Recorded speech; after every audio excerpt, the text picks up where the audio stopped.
It's a new week, which means it's time for a new Monday Musing with Left of Lansing's Pat Johnston. Muse away, Pat.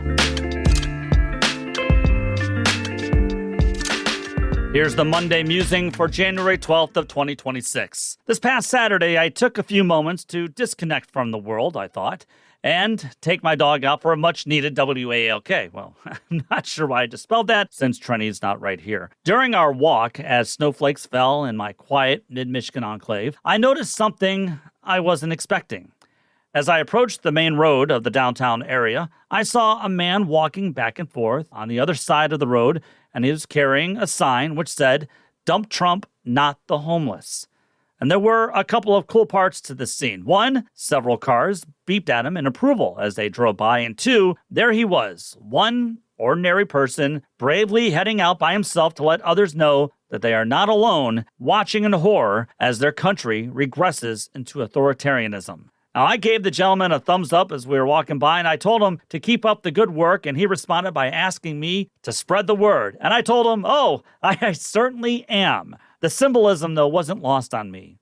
On witnessing that one man protesting in a town that's pretty much a MAGA red town, while anti-ICE protests featuring thousands and thousands of working-class Americans were happening at the exact same time across the United States. The anti-ICE protests, of course, were in reaction to the stunning scene of an American ICE agent shooting a 37-year-old American citizen and mother of three in the face and killing her in Minneapolis last week. Now, once all the videos of the murder were released, including the cell phone footage from the killer himself, it only served to anger progressives and independents alike, which is why 40% of Americans now strongly disapprove, while another 12% somewhat disapprove of how the Immigration and Customs Enforcement Gestapo is operating in this country. And here's the other part that really needs mentioning. We cannot forget this. Yes, it is completely enraging how ICE is murdering, berating, and beating American citizens, but it's equally enraging how ICE is allowed to treat undocumented citizens the same way. The Trump regime's so-called hillbilly elegist, J.D. Vance, claimed that ICE has full immunity to enforce the regime's anti-American brutality on the people. Now, I just got done watching Ken Burns' documentary on PBS on the American Revolution. I thought soldiers on the streets and entering homes is something that we fought against during the American Revolution. But now here we are.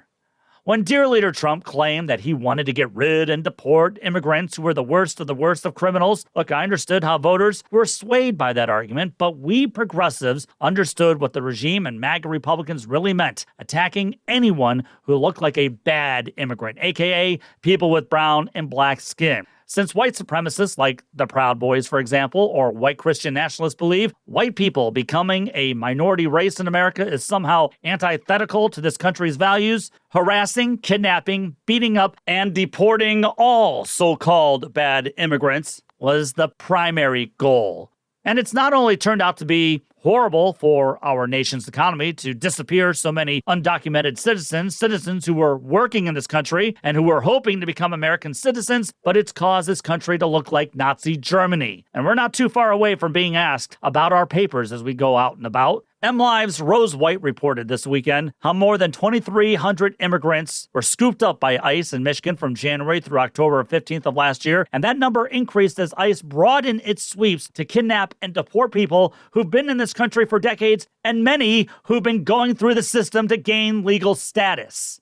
They contributed to our society, and the Trump regime kidnapped them and disappeared them. It should be noted, 75% of those 2,300 immigrants who were kidnapped did not have criminal records. It was never about getting rid the worst of the worst. The cruelty is the point, and the American people are waking up how this regime is inflicting cruelty and violence against their neighbors, their co-workers, their friends. And that's why in Detroit, I applaud City Councilwoman Gabriela Santiago Romero, a Democratic socialist, for trying to find ways to limit ICE operations on city-owned property. I mean, that seems like good policy to pursue to me, and as Santiago Romero said, I think this is an unfortunate example of what happens when you give an agency this amount of power and money. Now, you compare Santiago Romero's stance to corporate Democratic office holders like multimillionaire Congressman Sri Thandahar from Detroit or Congresswoman Kristen McDonald-Rivet from Bay City and Oakland County's Haley Stevens, who voted with MAGA Republicans last summer to pass a resolution that actually thanked ICE for its service.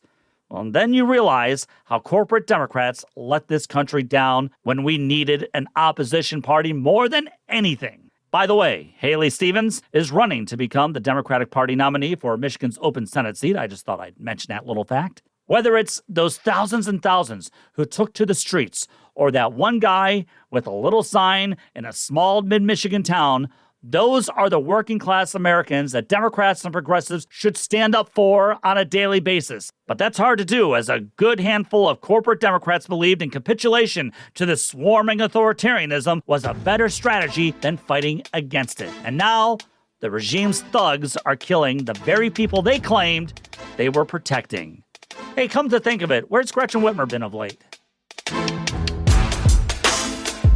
leftoflansing@gmail.com is the best way to reach me. Subscribe to the podcast and also subscribe to Left of Lansing on YouTube. Don't forget to follow me on Twitter, the Gram, and Facebook. Take the battle to them.